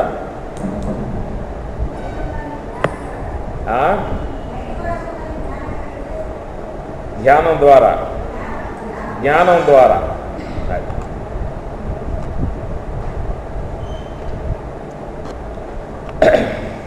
ఇప్పుడు ఇంకొకటి మనకి శంకరాద్వైతంలో మీరు గమనించండి, జ్ఞానం ద్వారా మోక్షము అని చెప్పని చాలామంది మీకు టీవీల్లో కూడా కొన్ని మాటలు వాడుతూ ఉన్నారు. ఈ యోగాభ్యాసము అనేటువంటిది కేవలం చిత్తశుద్ధికే కానీ స్వరూప సాక్షాత్కారానికి ఉపయోగపడేటువంటిది కాదు. యోగ సాధనలన్నీ కూడా చిత్తశుద్ధి వరకే పనిచేసేటువంటివి. కేవలం బ్రహ్మము యొక్క తెలియబడటం అనేటువంటిది జ్ఞానం ద్వారానే. జ్ఞానేన వినా మోక్ష, జ్ఞానం ద్వారానే అనే మాట వినబడతా ఉన్నాయి చాలా వరకు, మీకు చాలా మంది వినబడతా ఉన్నాయి. కాబట్టి ఈ శాస్త్రము అధ్యయనం చేయటం వల్ల మీకు మనస్సులో సంబంధమైనటువంటి ఒక భావన అభివ్యక్తం అవుతుంది. అంతవరకే మనస్సులో ఇంతకుముందు దేహము నేననేటువంటి యొక్క భావన ఉన్నది. ఆ భావం తీసేసి నేను బ్రహ్మము అనే ఒక భావన మాత్రమే ఏర్పాటు చేస్తుంది. అంతవరకు భావ సంబంధ ఉత్పత్తే కానీ ఆ యొక్క శ్రవణము అనేటువంటిది పరిపూర్ణం కాదని చెప్పాను. మీకు ఈ మాటలు కఠోపనిషత్తులో చాలా స్పష్టంగా 5-6 సార్లు ఆయన బోధించుకొస్తాడు. కొంచెం ఈ విషయాల మీద కొంచెం బాగా మననం చేస్తే తప్ప మనకి ఆ విషయం సుస్పష్టం అయ్యే అవకాశాలు లేవు. గీతాచార్యుడి యొక్క దృక్పథంలో చూసినట్లయితే ఉపనిషత్తులలో చాలా ఉపనిషత్తులు మీకు సాధనా సంబంధ మార్గాన్ని బోధిస్తూ ఉన్నాయి. ఉపనిషత్తుల్లో పోతే మీకు అంశాలు చాలా గోచరించే అవకాశం ఉంటుంది.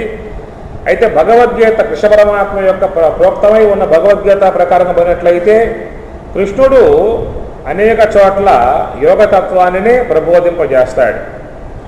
భగవద్గీతకు ప్రతి ఒక్క అధ్యాయానికి పేరు యోగం అనే పదాన్ని పెట్టుకొచ్చాడు. తర్వాత దాని గీతలలో కూడా ప్రతి అంశము కూడా యోగముతో ముడి పెడతాడు. ఆ విధంగా యోగము యొక్క విధానంగానే ఆత్మజ్ఞానాన్ని పొందాల్సి ఉంటుంది. స్వరూప సాక్షాత్కారం, స్వరూపము యొక్క దివ్యానుభవము, స్వరూప స్థితి పొందాల్సి ఉంటుంది అనేటువంటి యొక్క విధానం మీకు భగవద్గీత యొక్క మాటల్లో పూర్తిగా వస్తుంది. ఒక చోట అయితే పరమాత్మ తన యొక్క అభిప్రాయాన్ని చెప్పుకొస్తాడు. అసంయతాత్మనా యోగ దుష్ప్రాప ఇతి మే మతి వశ్య ఆత్మ యతత శక్య ఆప్తుం ఉపాయత. అసంయతాత్మనా యోగ, అసంయత, సంయత,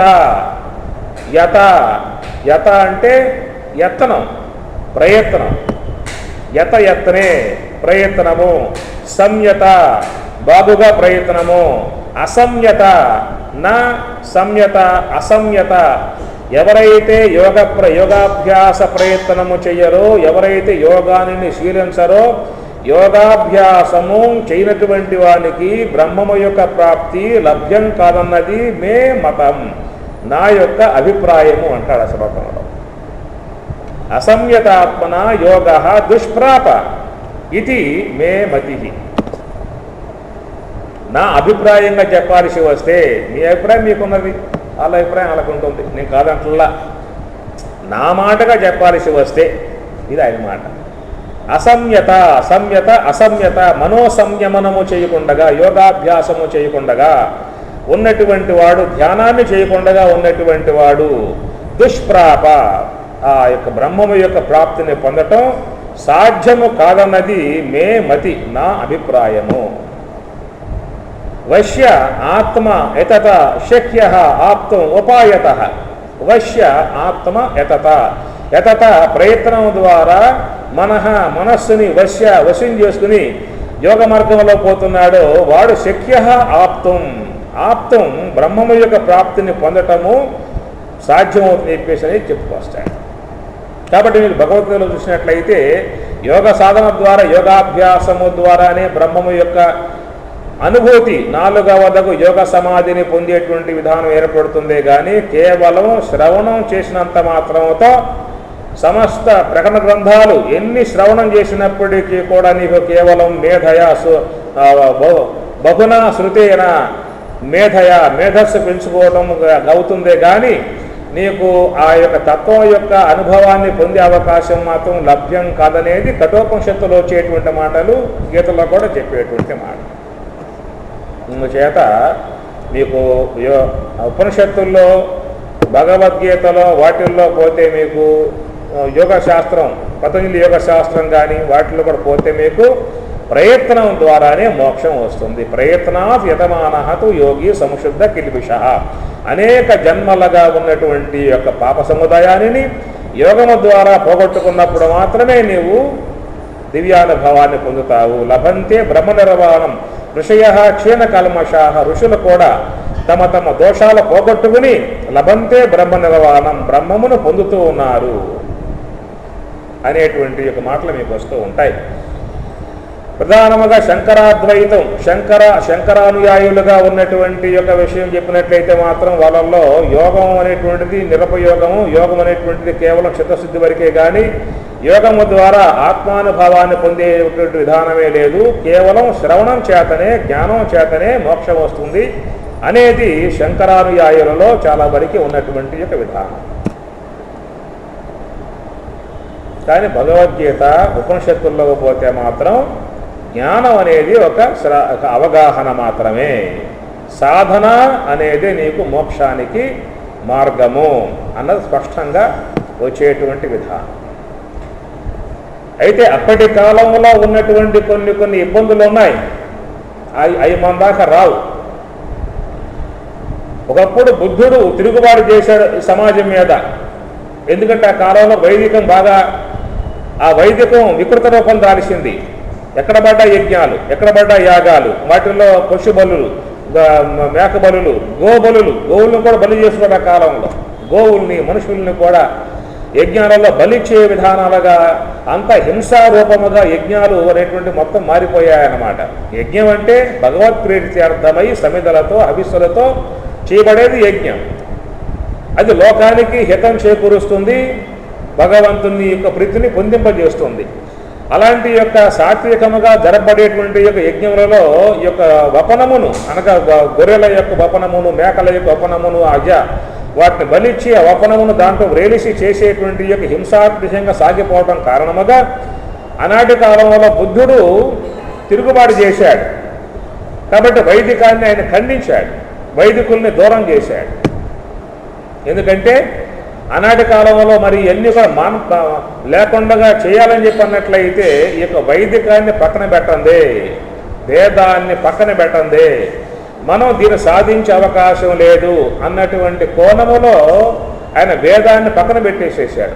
వేదాన్ని ఒప్పుకుంటే ఏమవుతుంది, ఆ వేదంలో అధర్ణ వేదంలో కొన్ని ఉన్నాయి. ఈ యొక్క తామసిక సంబంధమై ఉన్నటువంటి యజ్ఞయాగాదులన్నీ కూడా వేద ప్రామాణికం ఒప్పుకుంటే అవన్నీ ఒప్పుకోవాల్సి వస్తుంది. తర్వాత కాలంలో వైదికులు బౌద్ధాన్ని నాస్తికంలో చేర్చేశారు. ఎందువల్ల ఏం చెప్పారంటే వేదనెందుకో నాస్తిక, వేద ప్రామాణికను ఒప్పుకోలేదు కాబట్టి బుద్ధుడు వాడు నాస్తికుడు అని చెప్పేశారు. అందులో నాస్తికులు అని చెప్పనంటే దేవుడు లేడు వాడు నాస్తికుడు అంటానికి వీలు లేదు. ఎవరయ్యా నాస్తికులు అంటే వేద నిందకో నాస్తిక, వేద ప్రామాణికమును ఒప్పుకొని వాడే నాస్తికుడు. వేద ప్రామాణికం ఒప్పుకుంటే దేవుడిని ఒప్పుకున్నట్లేగా, వేదం చెప్పి దేవుడే కాదు. కాబట్టి వేద ప్రామాణికం ఒప్పుకోకపోవడం చేత బుద్ధుడు నాస్తికుడు అని నెట్టేసేసారు. కొన్ని కారణాలు ఉన్నాయి ఆ కాలంలో వాళ్ళు ఎందుకు ఆ విధంగా అవలంబించారంటే, తర్వాత కాలంలో శంకరుడు బౌద్ధం మీద తిరుగుబాటు చేశాడు. తిరుగుబాటు చేసినప్పుడు బౌద్ధాన్ని సమాజం లేకుండా చేయడానికి ఆనాటి కాలంలో మండల మిశ్రుడుగా కానీ కుమారుల భట్టుగా అందరూ కూడా ప్రయత్నం చేశారు. శంకరుడు కాలంలో పూర్తిగా బౌద్ధం లేకుండా పోయింది. ఆ కాలంలో బౌద్ధారామాలు మొత్తం శంకరుడు మన శివాలయాలుగా మార్చేశాడు. ఆయన శంకరుడు ఎక్కువగా తన రచనల్లో ధ్యాన ప్రక్రియ తీసుకోవాలి. ఎందువల్ల అంటే అప్పటి కాలపు ఇబ్బందులు ఆయనకు ఉన్నాయి. అప్పటి కాలంలో ఆ ఇబ్బందులు ఆయనకు ఉన్నాయి. ఎందుకు అంటే బౌద్ధంలో ధ్యానం ప్రధాన అంశం. ఎక్కడ పడ్డ బౌద్ధులు ధ్యాన భిక్షువులు అంటారు. ధ్యాన భిక్షువులు ధ్యానం బౌద్ధం అంతా ధ్యానమే అన్నమాట. కాబట్టి ధ్యానాన్ని మనం కనుక అంగీకరించినట్లయితే ఒకవేళ బౌద్ధాన్ని తిరిగి మరలా మనం ప్రోత్సహించినట్లు అవుతుందేమో అన్నటువంటి యొక్క విధానాలు ఆ కాలంలో ఒకవేళ ఏమన్నా ఉన్నాయా అన్న సందేహాస్పదం. ఉన్నాయి అని నేను ఆ మాటలు వాడను. ఏమన్నా ఉన్నాయా? ఏ కారణమో కావచ్చు, అప్పటి కారణాలు వేరే ఉండవచ్చు. ఏదైనా విషయం మనకి సుస్పష్టం కాకపోతే, ఏదైనా విషయం కావాల్సి వస్తే మనకేమిటయ్యా ప్రామాణికం? ఎవరయ్యా ప్రామాణికం? రామానుజుడా, మధ్వాచార్యుల, శంకరాచార్యుల, ఇంకెవరైనా ప్రామాణికమా? వ్యక్తి ప్రామాణికం కాదు, శాస్త్రం ప్రామాణికం. ఏ శాస్త్ర విధిముసృజ్య వర్తతే కామకారత నసిద్ధిం నవాప్ను నసుఖం నపరాంగతిం తస్మా శాస్త్రం ప్రమాణంతే. కాబట్టి కృష్ణుడైనా కానీ కాక, వ్యాసుడైనా కానీ కాక, వశిష్ఠుడు కానీ కాక, ఎవరైనా కానీ కాక విషయానికి వచ్చినట్లయితే శాస్త్రమే ప్రామాణికం. కానీ వశిష్ఠుడు ప్రామాణికం కాదు, వ్యాసుడు ప్రామాణికం కాదు, యాజ్ఞవల్కి ప్రామాణికుడు కాదు, శంకరుడు ప్రామాణికుడు కాదు, రామానుజుడు ప్రామాణికుడు కాదు, మధ్వుడు ప్రామాణికుడు కాదు. ఎవరయ్యా ప్రామాణికులు? ప్రామాణికం శాస్త్రం, ఉపనిషత్తులు. దాంట్లో చెప్పిందే మనం తీసుకోవాలి. ఆయన అట్లా చెప్పాడు కదా, రామానుజుడు అట్లా చెప్పాడు కదా, మధ్వుడు అట్లా చెప్పాడు కదా, శంకరుడు అట్లా చెప్పాడు కదా. వాళ్ళ అభిప్రాయాలు వాళ్ళకు ఉంటాయి. అవి నీకెందుకు? నీకు జ్ఞాన సంబంధ విషయం వచ్చినప్పుడు నీకేమిటి ఇక్కడ నీకు ఈ లేకపోతే కాబట్టి నీ మూలం ఏమిటని చెప్పానంటే భగవద్గీత మూలము, ఉపనిషత్తు. ముందు ఉపనిషత్తుల మూలం, రెండవది భగవద్గీత. శృతి ఉపనిషత్తులు, స్మృతి భగవద్గీత. ఇంకేదన్నా నీకు సందేహాస్పదంగా విషయాలు కావాలా, స్పష్టం కావాలంటే ఉపనిషత్తులు. వాటిలో నీకు బ్రహ్మసూత్రాలు, వాటిలో మీకు స్పష్టత చేశారన్నమాట. తైత్రీయ ఉపనిషత్తులో ఆకాశము, వాయువు, అగ్ని, జలము, పృథివీ ఈ నిర్మాణాత్మక చెప్పుకొచ్చాడు. చాందోగ్యోపనిషత్తులో అగ్ని, జలము, పృథివీ చెప్పుకొచ్చాడు నిర్మాణాత్మకముగా. వాటి విషయాల సందేహం కలిగింది, చర్చించారు బ్రహ్మసూత్రాలలో. ఇట్లాగా శృతులలో ఏదైనా సందేహం వచ్చినట్లయితే ఆ సందేహాన్ని తీర్చే విధానంగా మీకు ఆ చర్చ గోష్ఠి అంతా కూడా బ్రహ్మసూత్రాల్లో ఉంటుందన్నమాట. కాబట్టి తాత్విక పరంగా విషయ అవగాహన చేసుకోవాల్సి వస్తే నీకు ప్రామాణికం ఏమిటా అని చెప్పానంటే ప్రామాణికుడు ఏ వ్యక్తి కాదు, ప్రామాణికం శాస్త్రము. ఉపనిషత్తుల్లో పోవాలి, భగవద్గీతలో పోవాలి. అది చెప్పిందే మనం దాన్ని పాటించాల్సి ఉంటుంది. నా సతో విద్యతే భావో నా భావో విద్యతే సతః ఉభయోహో అపి దృష్టో అంతఃతు అనయోహో తత్వదర్శిభి అనే మాటలకు వచ్చినట్లయితే, కాబట్టి ఇక్కడ పరమాత్మ లోపల ఉన్నాడు, బయట ఉన్నాడనే మాట ఈశావాసాల్లో చెప్పినటువంటి విధానము కఠోపనిషత్తుల్లో మీకు సాధనా సంబంధ ప్రక్రియ బాగా వస్తుంది. దాంట్లో తం దుర్దర్శం గూఢం అనుప్రవిష్టం గుహాహితం గహ్వరిష్టం పురాణం అంటూ ఏమంటాడంటే అధ్యాత్మ యోగాధిగం ఏన దేవం మత్వా అంటాడు. అధ్యాత్మ యోగాధిగం, అధ్యాత్మ సంబంధమై ఉన్నటువంటి యొక్క యోగము ద్వారానే మత్వా తెలుసుకొని హర్షశోకం జహాతి, దుఃఖ సాగరం నుంచి వాడు దాడుతూ ఉన్నాడు.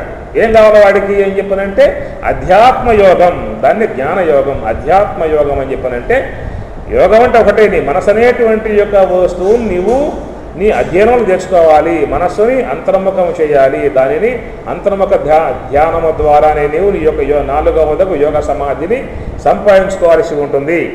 కాబట్టి నీకు ఈ మాటలు చాలా స్పష్టం అండి, శాస్త్రాల్లో మీకు చెప్పడం జరిగింది. అయితే సున్నితమైనటువంటి యొక్క చర్చ అంతా కూడా దానిని బాగా కొంచెం సున్నితంగా చేస్తే తప్ప మీకు ఆ యొక్క భావాలు మన ముందుకు వచ్చే అవకాశాలు లేవు.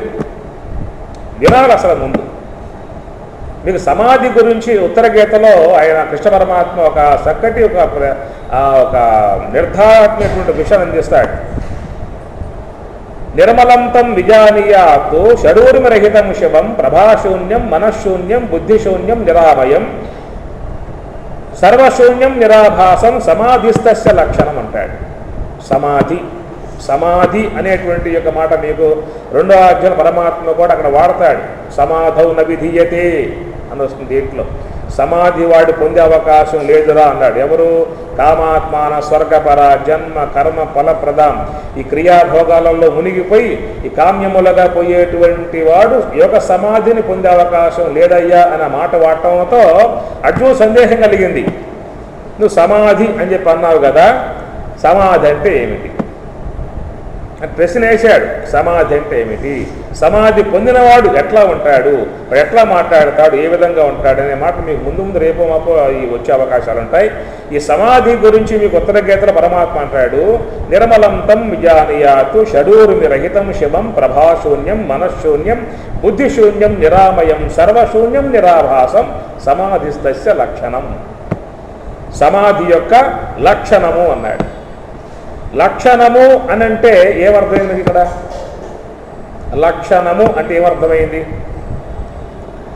లక్షణము అని చెప్పనంటే రెండింటి పదార్థాలని వేరు చేసి చూపించేది లక్షణం. దాన్ని వ్యావర్తికము అని చెప్పనంటారు. ఆ లక్షణం ద్వారా ఏర్పడుతుంది అంటే రెండింటి పదార్థాలని వేరు చేసి చూపించేటువంటి యొక్క వ్యావర్తికమే లక్షణం. నేను అర్థమైంది మాటలో, అర్థమైంది మాటలో. లక్షణము అంటే రెండింటి పదార్థాలను వేరు చేసి చూపించేది వ్యావర్తికం. ఇది గోవు, ఇది ఏనుగా అన్నావు. ఎందుకన్నావు? ఆడ లక్షణ భేదం ఉన్నది. గోవు యొక్క లక్షణాలు వేరు, ఈ లక్షణ భేదం ఉన్నది కాబట్టి రెండు పదార్థాలు వేరు చేసి చూపించింది ఆ లక్షణం. ఇది గోవే, ఇది గోవే ఎప్పుడన్నావు? లక్షణ భేదం లేదు కాబట్టి ఇది గోవే, ఇది గోవే అన్నావు. ఇది గోవే ఎప్పుడన్నావు? లక్షణ భేదం లేదు కాబట్టి ఇది గోవే, ఇది గోవే. ఇక్కడ పరమాత్మ మాట చెప్పి అయిపోయింది. సమాధిస్తస్య లక్షణం అన్నాడు. ఇక్కడ లక్షణము అనే మాట కొంచెం ఉచ్చారించినట్లయితే ఇప్పుడు జాగ్రత్త అవస్థ అనేది ఒకటి ఉన్నది, స్వప్నం ఒకటి ఉన్నది, సుషుప్తి ఉన్నది. మనకు అవగాహన ఉన్నటువంటి యొక్క విషయం. జాగ్రత్త అవస్థయే స్వప్నమా? ఎట్లా కాదన్నావు? ఏ లక్షణం బట్టి వేరు చేశావు? కాదన్నావుగా. జాగ్రత్తయే స్వప్నం అన్నప్పుడు స్వప్నమే అన్నావు. ఎట్లా చెప్పావు? రెండు ఒకటే ఏం చెప్పాలి. ఏ లక్షణం బట్టి సామ్యం అన్నావు, ఏ లక్షణం బట్టి కాదని చెప్పని అన్నావు. ఇందా గోవు ఏనుగా అన్నాను, మీకు తెలియబడ్డాయి కాబట్టి గోవు వేరండి ఏనుగు వేరండి. లక్షణ భేదం అని చెప్పానంటే దాని తొండ ఉన్నది, ఇది తొండం లేదు. దాని పెద్ద చాట్లను చెవులు ఉన్నాయి, అంత చాట్లను చెవులు లేవు. చిన్న తోక, దీనికి పెద్ద తోక, కొన్ని కొన్ని లక్షణాలు అన్నమాట. అట్లాగా ఒక లక్షణం బట్టే మనం వస్తు స్వరూపాన్ని వేరు చేస్తాం. కాబట్టి జాగ్రత్త అవస్థయే స్వప్నం కాదు, జాగ్రత్తయే స్వప్నము స్వప్నమే. ఎందువల్ల అని చెప్పనంటే జాగ్రత్త లక్షణాలు అది వేరు, స్వప్న లక్షణాలు అవి వేరు. జాగ్రత్త అవస్థ అని చెప్పనంటే దశేంద్రియములు ఉన్నాయి, మనస్సు ఉన్నది, విషయాలు ఉన్నాయి, ప్రాపంచిక అనుభవం ఉంది. కాబట్టి ఈ లక్షణాలను బట్టి జాగ్రత్త అవస్థ అని చెప్పి అన్నామండి. స్వప్నావస్థలో దశేంద్రియాలు పనిచేయట్లేదు, ఈ బాహ్య ప్రపంచము గోచరించడం లేదు. కాబట్టి ఆ యొక్క లక్షణాన్ని బట్టి జాగ్రత్త అవస్థ కంటే స్వప్నావస్థ భిన్నమయ్యింది. అది వేరు, ఇది వేరు. అయితే స్వప్నావస్థయే సుషుప్తి అవస్థ అని ప్రశ్న వేశాను. రెండు ఒకటేనా? కాదు. దేన్ని బట్టి? స్వప్నావస్థలో మనస్సు ఉందండి. ఆ మనస్సు వాసనలతో సంబంధం పడి ఉన్నది. ఈ మనస్సు వాసనల యొక్క సంబంధముగా స్వప్న వ్యవహారం ఒకటి ఉన్నది. సుషుప్తి అనేటువంటి దాంట్లో మనస్సు అనేది లేదు, సంస్కారాల యొక్క ఉత్పన్నము లేదు. ఈ సంస్కారముల యొక్క వ్యవహారం మనోవ్యవహారం లేకపోవడం కారణముగా కేవలం అజ్ఞానం మాత్రమే ఉన్నది. అజ్ఞానం మాత్రమే ఉన్నది కాబట్టి అది స్వప్నం కంటే సుషుప్తి భిన్నమయ్యింది. రెండు సామ్యత లేవు. జాగ్రత్త కంటే స్వప్నం భిన్నమైంది, స్వప్నము కంటే సుషుప్తి భిన్నమైంది అని. కాబట్టి మూడు వేరే కానీ ఒకటే కాదు. అందువలన జాగ్రత్త స్వప్నము కాదు, స్వప్నము సుషుప్తి కాదు, సుషుప్తి జాగ్రత్త కాదు. అయితే మరి సమాధి అనబడేటువంటిదిగా చెప్పేటువంటిది అది ఈ మూడిట్లలో దేంట్లో చేరి ఉన్నది ఇప్పుడు చెప్పాలి.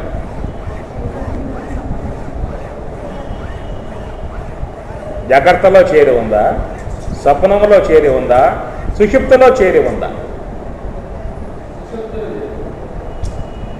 సుషుప్తిలో చేరి ఉంటే సమాధిగా చెప్పం, సుషుప్తి అని చెప్పి అన్నాగా. ఇంకా చెప్పేదేముంది? ఇంకా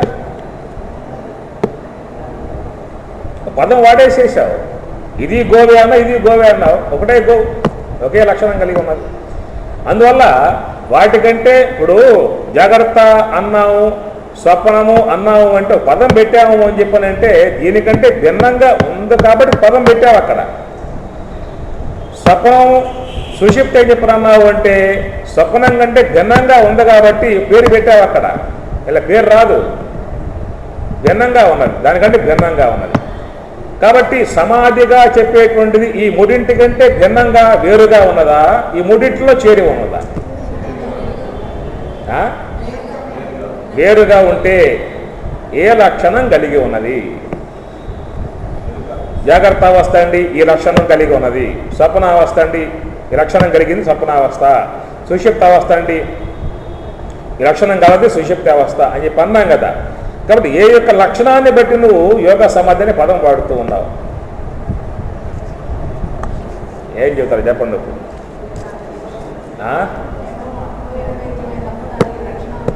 అమ్మా అనుభవైక వేద్యమా కానీ లక్షణాలు లేవు, చెప్పే అవకాశం లేదు. అది అంతేనా?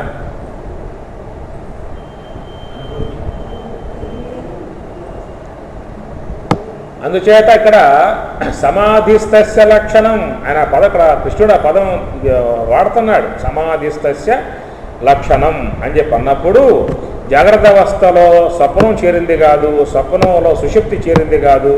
ఈ మూడు కూడా ఎట్లయితే భిన్న భిన్నాలుగా ఉన్నాయో ఈ మూడింటి కంటే కూడా భిన్నమై ఉన్నదే యోగ సమాధి.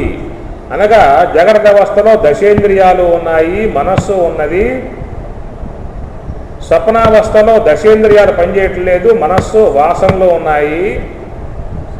సుషుప్తిలో మనస్సు పనిచేయట్లా, వాసన వ్యవహారం లేదు. వాసన లేవా, మనస్సు లేదా? సుషుప్తిలో వాసన లేవా, మనస్సు లేదా? సుషుప్తిలో మనస్సు లేదా? లైవ్ అయిందా, లీనమైందా? లైవ్ అయిందా, లీనమైందా? సుషుప్తిలో మనస్సు లేదా, ఉన్నదా?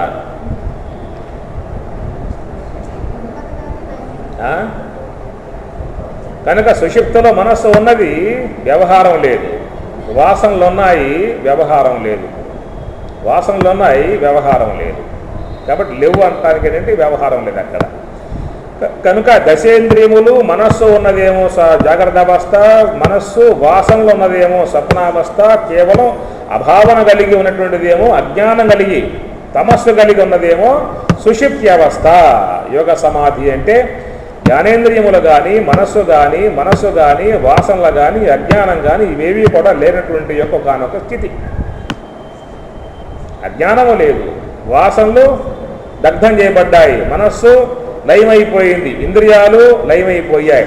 ఎక్కడైతే అజ్ఞానం లేక ఇంద్రియ వాసన లేక మనస్సు లేక ఇంద్రియాలు లేక మొత్తం ప్రభాశూన్యం మనశ్శూన్యం బుద్ధిశూన్యం నిరామయం సర్వశూన్యం నిరాభాసం సమాధిస్తస్య లక్షణం. కనుక అవేవి కూడా మనం ఇంతవరకు ఏం చేసామని చెప్పానంటే అజ్ఞానంతో సంబంధం పడ్డాం, వాసనలతో సంబంధం పడ్డాం, ఇంద్రియాలతో సంబంధం పడ్డాం. అజ్ఞానం యొక్క సంబంధం వల్ల సుషుప్తి అవస్థ వచ్చింది, వాసనల యొక్క సంబంధం వల్ల స్వప్నావస్థ వచ్చింది, ఇంద్రియ సంబంధం వలన జాగ్రత్త అవస్థ వచ్చింది. జాగ్రత్త అవస్థ కావాలంటే ఇంద్రియ సంబంధం కలగాలి, స్వప్నావస్థ కావాలని చెప్పనంటే వాసన సంబంధం కలగాలి, సుషుప్తి అవస్థ కావాలని చెప్పనంటే అజ్ఞానంతో సంబంధం పడాలి. యోగ సమాధి కావాలంటే ఈ మూడు లేకుండా ఉండాలి. సర్వశూన్యం నిరాభాసం సమాధిస్తస్య లక్షణం. ఒక వివరణాత్మక విషయం మహాత్ములు ఇచ్చారు. అంటే అది చతుర్థం మన్యంతే స ఆత్మ సవిజ్ఞేయ అని మాండిక్యంలో చెప్పేటువంటి యొక్క మాట.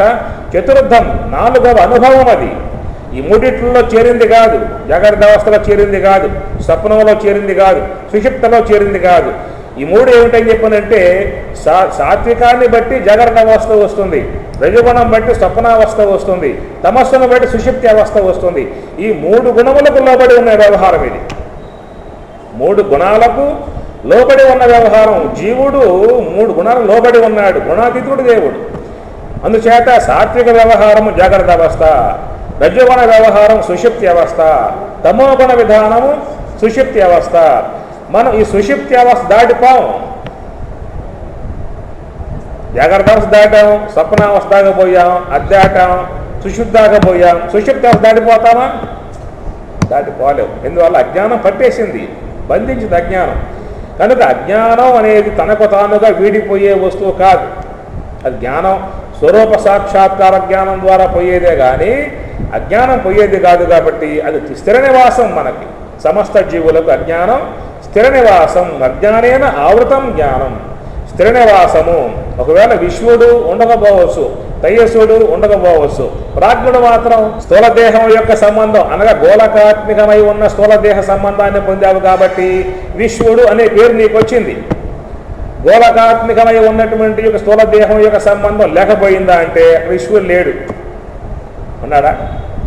ఎవరున్నారు? ఇంద్రియాత్మికమై ఉన్నటువంటి యొక్క సూక్ష్మదేహంతో సంబంధం కలిగి ఉన్నావు కాబట్టి తైజసహ అని వాడు ఉన్నాడు.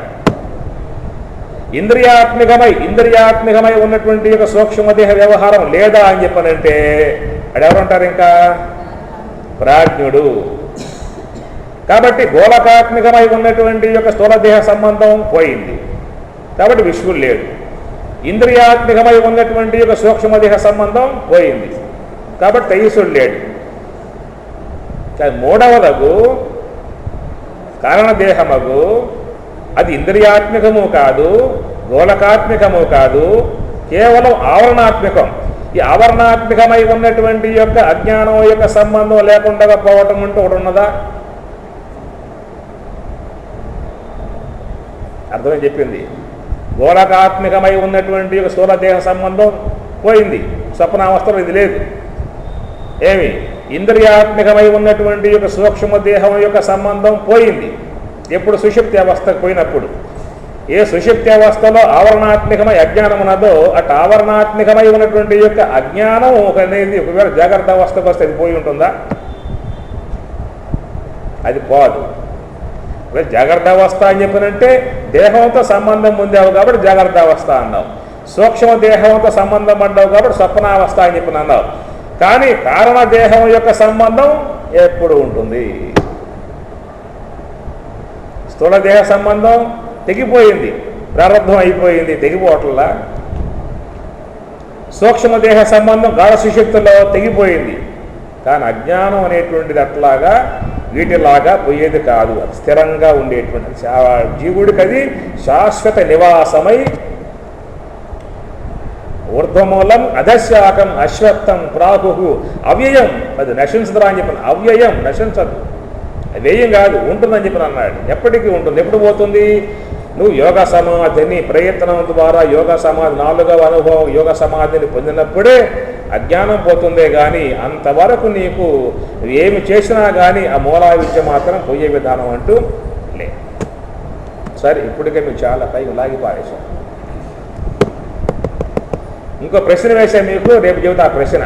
ఏం ప్రశ్న అని చెప్పానంటే, అయ్యా భగవంతుడు సర్వస్యాస్య బాహ్యత సర్వస్య అంతరః, లోపల ఉన్నాడు బయట ఉన్నాడు, మాకైతే లోనగా పోయే అలవాట్లు పెద్దగా లేవండి, బయటికి పోవటం అంటే బ్రహ్మానంద క్షణమాత్రంలో పోయే అవకాశం ఉంది కాబట్టి బయట ఉన్నటువంటి యొక్క బ్రహ్మము మాకు తెలియబడకుండా పోవటం గల కారణం ఏమిటి? ఒక ప్రశ్న. అది నేను దాంట్లో పోలా, రేపు వెళ్తాను. ఎందుకు కాలేదో చూద్దాం నా గురించి. ఓం సహనా భవతు సహనౌ భునక్తు